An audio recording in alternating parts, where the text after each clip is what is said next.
So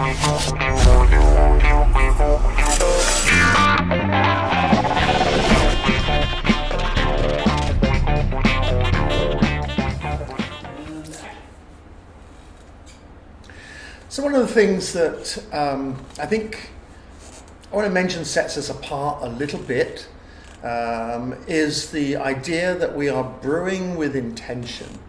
That's not to say that lots of other brewers don't have an idea in their mind about what their intention is when they start brewing, but take it one step further than that, and that is to think about more than just what the beer is going to taste like initially, and also incorporate elements of what the beer might taste like at the finish of drinking it, and where that might lead you to think about whether you want another one or not.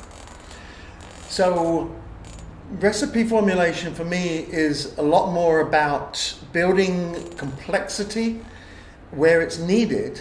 Don't just throw an ingredient in just because you feel like using it. Taste the ingredients and figure out what elements and what flavors they're going to bring to the finished product, and try to incorporate that in. So using new ingredients is a exciting prospect for brewers, but I try to avoid the idea of just throwing something at the wall and seeing if it sticks. So this is what brewing with intention means to me. Now, I've got lots of experience in brewing. I've been a brewer for all of my career. I've never done anything else. Right out of high school, I went straight to university and did a degree in brewing in Scotland, and have worked in breweries ever since and never really done anything else. So I'm very lucky in that I discovered what I wanted to do very early, but I'm also have had a long time to think about this.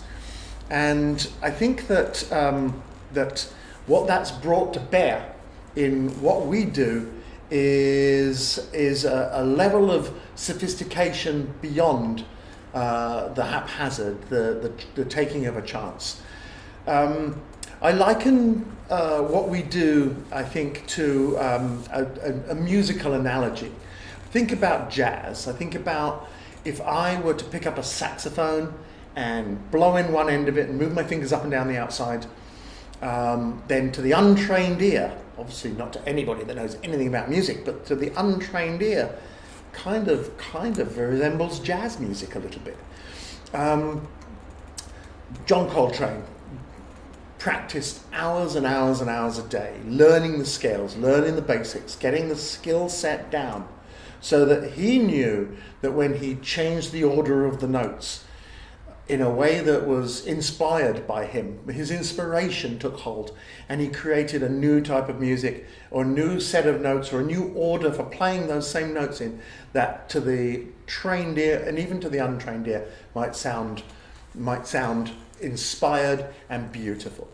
So when I teach novice brewers coming into the profession about this, and I talk about giving them the skill set, I'd always encourage them in that I feel like their inspiration, their ideas, their version of how what order the notes should be played is up to them. It's important, but I'm going to give them the tools to know and learn how to play the notes in the right order, so that when they play them in the wrong order, they sound good. And it's like that with brewing ingredients, teaching them how the ingredients react with each other, how they play off each other, what ingredients are even available, and how to use each one in its best possible way, so that when they're inspired enough to take it to another level, they have the basic skill set to be able to actually enact what they're imagining in their heads. And I think that's important. That's my role, is to provide the tools to allow the inspiration to happen.